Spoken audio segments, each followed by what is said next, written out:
Good morning. Happy Sunday. How are you? Welcome to our weekly lives, 9 a.m. Pacific time, answering the questions we got in the comments. And we got a great question on a comment of a short that we put up where I was addressing how too often teachers are going into other teachers or Pilates lovers videos and just correcting people without their request, like just like unsolicited advice. Okay.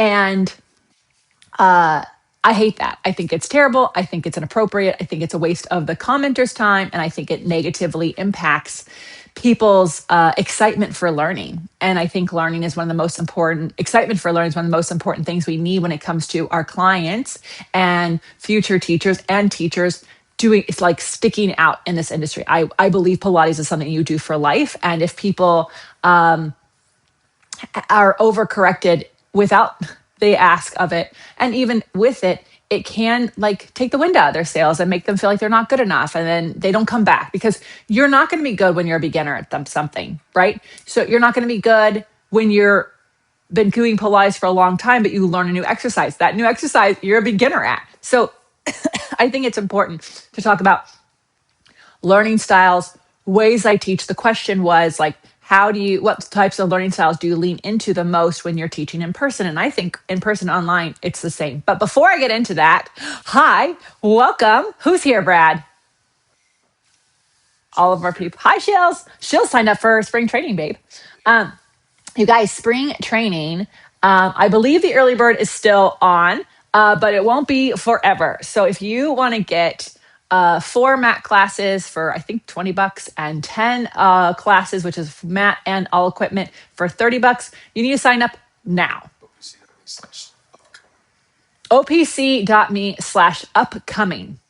OPC.me/upcoming. Thank you for that, Brad, because I've been telling everyone OPC.me something else. So OPC.me/upcoming is how you can sign up for our spring training. It's the only thing we're doing this year that has this live interaction that anyone, not just OPC members, can come to. If you're an OPC member, you're able to sign up early for free.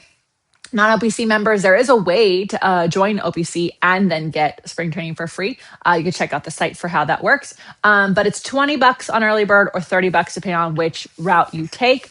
And you don't have to be a teacher to join us. This is we're focusing on the overhead connection exercises that are overhead upside down, and the connections that you need. And so this is created by our teachers for Pilates lovers of all levels, even those who overhead exercise are contraindicated. We want to equip you with exercises that you can confidently replace those with so that you're making decisions for your body. That's what Joe Pilates wanted you to do. That's what you would do in Joe Pilates studio. And we want to give you that information. And if you're a teacher, you'll get it for your body and then you can share it with others. So it's a win-win for everybody. So OPC.me/upcoming. The actual dates are May 12th to the 17th. Yes, there is access to replays until May 24th. So if you can't join us live, we know you can access those replays and they're quite fun. Plus there's Q&As after every class. So it's quite exciting because then you can get your personal questions answered from our teachers in a way that's really fun and supportive. So, okay, let's talk a little bit about something. So when you went to Joe Pilates studio, you were taught your workout, the exercises that your body needed. Okay. And then you would repeat that workout over and over and over again until you got better at it, faster at it, you remembered it, and then you were given more exercises. Today, there is this pressure to curate classes where it's different every time.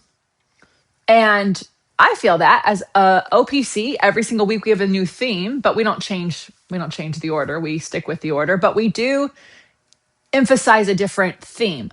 Because people need different needs and I can't see them. So I have to go, this week's theme is about the feet because some people need to learn more about that. Next week's theme is about the shoulders.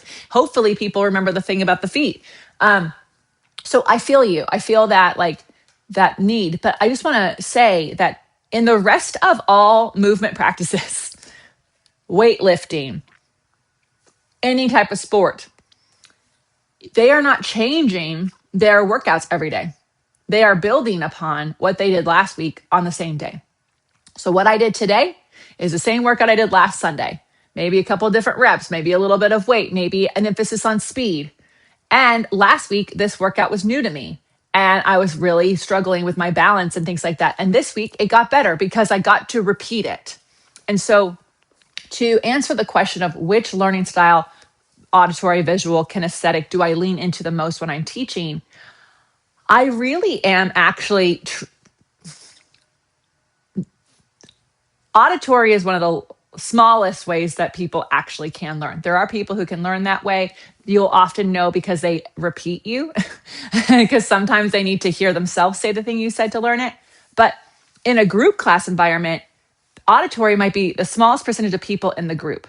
And while a large number of people learn visually, I think visual and kinesthetic are, in the research I've done, pretty equal. And so I lean into the kinesthetic when I'm teaching, what their body is touching. I have them use their eyes for those that, what does it look like? Look at your wrists. Yeah. Why don't you look at your wrists? What are your wrists doing right now? Are they straight? Right? I ask them questions that they can then internalize and look at their own body. So can you curl up higher versus curl up higher? Can you squeeze your legs together more? Right? This is going to give them something to think about. It will give them a direction to go, but I'm not demonstrating very much at all when I teach in person. Obviously, when I'm online, I have to teach it a bit. I have to demonstrate, but in person, I don't do a lot of demos because my body is not warmed up for half the exercises that need to be demonstrated. If you're teaching multiple hours a day, you demonstrating randomly is not safe for your body. It's you're gonna find like, oh, I don't feel so good, right? It's also not necessarily what needs to happen. What I like to do with those people who need a demonstration is I love to use another person in the class who is doing the exercise well. Yes, Brad. Can you just clarify what kinesthetic means? Hands-on feeling. Kinesthetic does not necessarily mean, okay, what does kinesthetic learning mean? It does not necessarily mean hands-on. And there are we could talk about hands-on cueing in a bit, but kinesthetic means feeling it, right? Like they need to touch it. They need to feel it. So I will ask people to feel the balls of their feet on the foot bar. Does it feel like the weight is on the outside or on the inside? I can see that their weight is on the outside. So I can ask them, do you feel the weight on the big toe side of the foot? Can you reach into that more? Giving them something to feel. I don't like to tell them what muscles to feel because most people don't know the names of their muscles. Also, if you're doing Pilates correctly, the whole body is working, not just the trapezius. So I will, tactile learning is also another way of saying it. So I really try not to tell them you should feel your lower abs. That is not helpful for the person who's had a C-section and does not feel their lower abs. In fact, what that does is distract them from, I can't feel my lower abs. So now they're in their head about that. So I try not to tell them what muscles to feel. I try to get them to feel the equipment that they're touching or not touching, right? In an overhead exercise, I'll say, you should feel like there is space behind your neck. Does it feel like your neck is touching the mat? If it is, you dropped your chin, you flattened your neck. So I try to lean into giving them what they should feel or not feel on their mat. And then I try to use questions so that they could go deeper, right? So that's how I teach. But here's the more important of it. It's not a learning style. I try really hard to not over communicate. And I feel like this is all I do here is talk too much. I try really hard to not over communicate what I want because it takes time for what I'm saying to go into the client's ears, for the client then to register what that means in their body, and then to do it. So if they do something on rep 1, and I'm like, ooh, their chest fell down, and I tell them, oh, curl your chest higher when you bend your knees in. And let's say rep 2, they do it again. I am not going to go, oh, squeeze your legs together. No, they didn't get the first one. So I need to go with, can you curl your chest higher? Right? I can look them. Can you curl your chest higher? Because if I say curl your chest higher and squeeze your legs together, that's a lot of things to think about. And people are over stimulated most of the day. They've got a lot on their mind. The other thing is when you actually take space between your words, when you speak, people listen. If you talk nonstop, so in between cues, you are counting. In between counting, you're telling them when to breathe. In between telling them to breathe, you're telling them a fun story about an exercise. If you do that, many people are tuning you out, not because they don't like you, but because that's what people do, right? That's what people do. And so I find that this is how I teach, and this is how I teach people in my Elevate program to teach. I say the name of the exercise first, then I tell them how to get into it. And all I tell them is how to get into it. If it's elephant, heels down into the carriage and back, hands on the foot bar, straight wrists, and then equal weight between your shoulders and your legs. Hold. Give them a second. They got to get there. All right. 3 times, push the carriage out and in with your legs. Pull it in. Then I wait and see, did anyone understand what I said, or did they think of something else? Maybe they did their arms to push the carriage out. Well, I did say move the carriage. They just did it with their arms. So I have to bring it back. But if I am telling them push it out, exhale, pull it in, shoulders down, lift your toes, da da da. Guess what? It sings like they'll tune out. And so I really try to teach people that there's going to be times when I'm not talking because I'm watching. What do you need?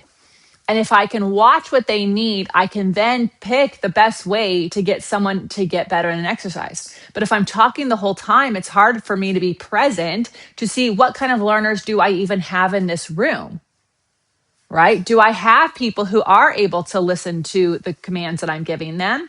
No, it's too much. Okay, hold on. Let's get together. Do we have, okay, this person, I know this body. You show them this 2 exercises. Okay, everyone, now do it like they did it 5 times on your own. Okay, that was really good. The other thing I lean into when I'm teaching in person is telling people what they did well. Many teachers say, good, good, good, good, good, good. Like, right, that's good. Okay, great. Oh, good. Oh, that's awesome. What is good? What is awesome? What is great? If you tell people, oh my gosh, look how great you're lifting in this exercise. I love it. They will remember that they lifted so well in that exercise and they will do it again. And they will do it again. People remember those things. They remember the compliments. And you need it for the teachers watching. Clients actually want to do well for you. I tell this story a lot. I'm going to tell it again in case you've heard it. You get to hear it again and just pat yourself on the back for being around. On our winter tour, the last stop, I was teaching a workshop and no one knew, but there was one client in the room. She's an OPC member and she also goes to a studio in town. And she came and she's there at the workshop because she loves to learn about Pilates and she wants her practice to be deeper. And these teachers were actually complaining about how do you get clients to listen? How do you get I tell the clients to do this and they just keep doing it the way I don't want them to do it. They're not listening. And the client in the room was like, can I say something? And I said, absolutely. The floor is yours, babe. What do you want to say? And she said, we heard you. We're really trying. Sometimes what you're asking, we can't do. And so I want to challenge the teachers watching this. I know you have a hard job. I know you've got studio owners who want you to have full classes. I know you have to figure out how do I talk to this person about why they can't do that exercise. I know it's hard when the studio lets someone who's a beginner into an advanced class. I understand you have a lot on your plate. But one of the best things you can do is be present to see what are people responding to in your teaching? Are they responding when you give corrections? If not, we have to pull it back. Are we giving them exercises that they're ready for? Because if they're ready for them, there should be very few corrections. In fact, their body will get better with rep after rep. Sometimes we are actually, and if we're really honest with ourselves, giving people things that are just a little bit too difficult for the level that they're at. And then we wouldn't think that they're not listening to us, but they're actually in their head going, this is hard. I can't do this. What is she saying? Hold on. She said, when do I breathe? So I really need you to think about how can you say less so you can be present to see what they need from you and then give them that. And it's going to be different every time. And if you don't want to end up exhausted when you get home from a shift, talking less and giving them responsibility of counting is going to save you a lot of energy. Demonstrating less, having the clients, the one who always comes early and grabs their reformer. That person wants to demonstrate. They are, that's my reformer. I'm there. Like front of the class people, they are like, they're ready. Like the front row church people are ready. So use them to show. And then guess what? They'll remember how well they did the exercise and they'll always do it that well. Yeah, that's what I have to say. I don't know. Did I answer the question, Brad? What do we think? 4 styles of learning, just remind us what they are. Visual, auditory. So the 4 styles of learning, are there 4? Visual, auditory, kinesthetic. There's are there 4? Visual, auditory, kinesthetic. I think there's a 4th, which is more like a combination of the 2. Most people are a combination of the 2, but auditory, listening, is like less than a third of people. Oh, reading and writing. Well, they're not doing that in class. I'm actually, you guys know this, because I'm creating a program.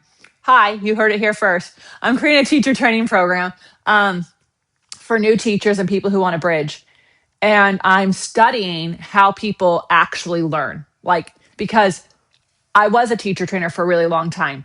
And I was watching these students just read their manual over and over again. I go, okay, we'll teach the 100. And then they couldn't do it.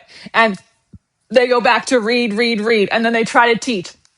And there's actual evidence, scientific evidence that shows that rereading over and over and over again, and even memorizing, does not mean you have recall when you need to use it. And for a Pilates instructor, we need recall, because if something doesn't go well when you're teaching something, you need to be able to go, okay, well, if that happened, what happened, right? So there's actually, if you look at how pilots are trained, there's a lot more evidence in how we can actually give people the bigger picture and then ask them questions that they probably don't know the answer to, but it forces them to think, well, what happens if the right engine is going down? Well, what's going on with the plane if the right engine goes down? What's like, there's all these things, right? And they're not going to know the answer, but in trying to figure it out, they will learn it and they'll never forget it. And so as I'm putting together my training program, I don't want a bunch of people who've memorized the exercise, because that means they won't know how to correct someone in a way that person needs. They're just going to be looking to memorize cues, and then they're going to wonder why the client isn't doing what they said. Well, it's not because the client didn't hear you. It's that the client didn't understand. And also, how come you're not giving them the cue that they need? And that's not your fault. It's actually a fault of like how you were trained on what was important. So anyways, we got to get more bigger picture, and we got to help people understand how to do this work on their own, so you can be the guide and not the conductor. Wouldn't it be nice to be like the guide of the people going up a beautiful mountain to see a great view, versus like, I'm pulling each person up the mountain? That's what you're doing when you're talking the whole time and overcorrecting and counting. You are literally pulling them, versus like, hey guys, come this way, step with your right foot. All right, feel the earth. Okay, now get the left foot going. Awesome. Repeat that 10 times till you get to the top of the mountain. And then I can see, oh, this person keeps rolling out to their right foot. Oh, push to your big toe. Yeah, try that again. Yeah, that's exactly it. I love how you're doing that. Look how you're doing that. Do you feel that? Feel how much easier that is? Okay, good. Keep going. Right? Being a guide is way more exciting and way less exhaustive. And your clients will remember, and I know this because twice a week I work out with people who are not teachers, who know their reformer order. And the teacher can go, oh, what's going on with those shoulders? I know, they're in my ears. Like, they know, and they can self-correct. And wouldn't that be nice? All right, that was fun. Thanks so much. Go to spring training, opc.me/upcoming. I hope this was helpful. See you later.